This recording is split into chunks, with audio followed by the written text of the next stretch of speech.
Bonjour. Pour ce début d'année, nous avons choisi de vous raconter le témoignage de Pierre Marius Madaloni, qui a porté avec ses équipiers du bataillon de Joinville, fin décembre 1964, le cercueil de Jean Moulin au Panthéon. Un immense souvenir pour ces jeunes rameurs de l'équipe de France d'aviron. Le 19 décembre 1964, voilà plus de 60 ans, fut un jour qui a marqué l'histoire de Paris et de la France. Il marquait aussi à vie 8 rameurs du bataillon de Joinville, pour quelques-uns de retour des Jeux Olympiques de Tokyo.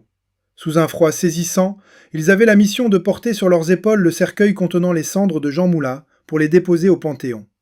En décembre 1964, nous étions au bataillon de Joinville.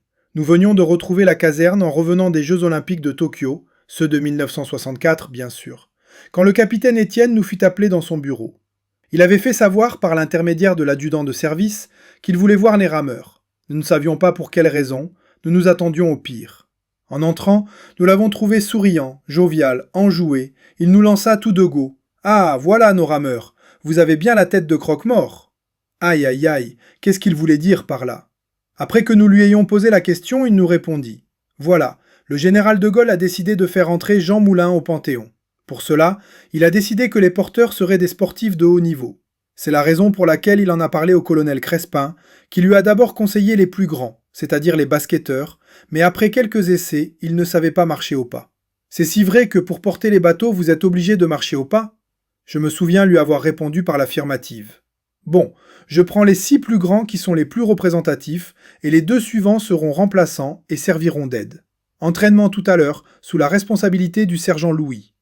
Les plus représentatifs ont été dans l'ordre de taille du plus grand avec 1,94 m au plus petit avec 1,87 m.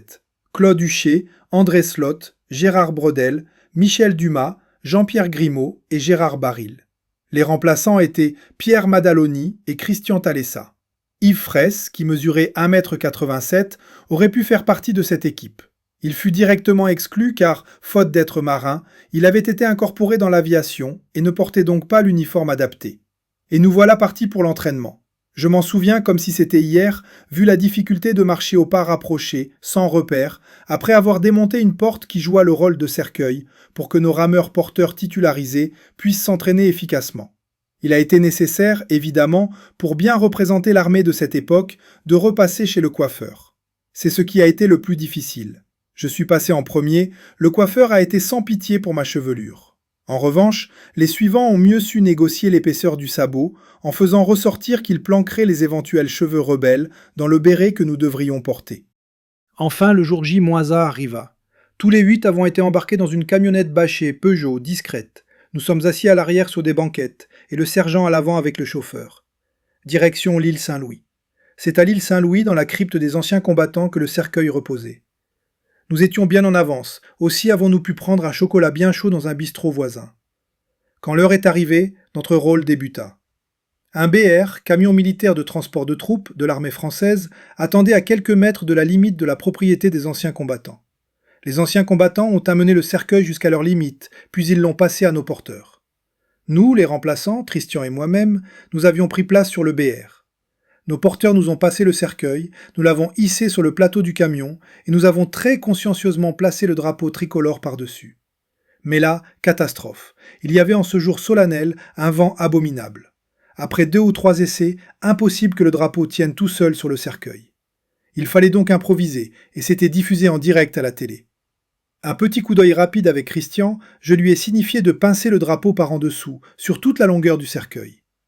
Bien que cela ait été discret, cela a été vu à la télé. Et le lendemain, le commandant qui nous supervisait à l'INS, Institut National des Sports, pour la PO, Préparation Olympique, est venu nous féliciter pour cette initiative. Honnêtement, c'est bien la seule fois de ma vie où j'ai été félicité par un supérieur pendant mon passage chez les Bidas.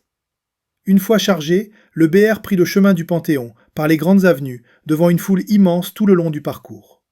Notre camionnette a rejoint également le Panthéon, mais par de petites rues et traverses discrètes, de façon à être en position de réception à l'arrivée du cortège.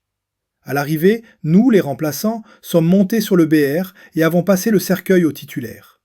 Ils l'ont placé dans un abri prévu à cet effet devant le Panthéon. Notre mission avec Christian était terminée, mais pour nos 6 gaillards titulaires, cela ne faisait que commencer. Car le lendemain, c'était le grand jour. Pour la petite histoire, comme il y avait un vent très très fort, à un moment donné, un béret a failli s'envoler et c'est le rameur de derrière qui l'a replacé en l'enfonçant fortement dans la tête de celui de devant. Jean Moulin a été veillé toute la nuit par les anciens combattants. Deuxième jour, l'entrée au Panthéon.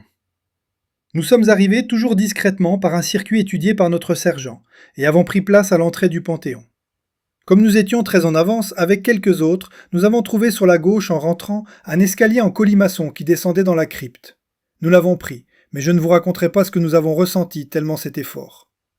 Une fois remontés, nous avons assisté, mais sans rien entendre, au fameux discours d'André Malraux, qui est resté dans les annales.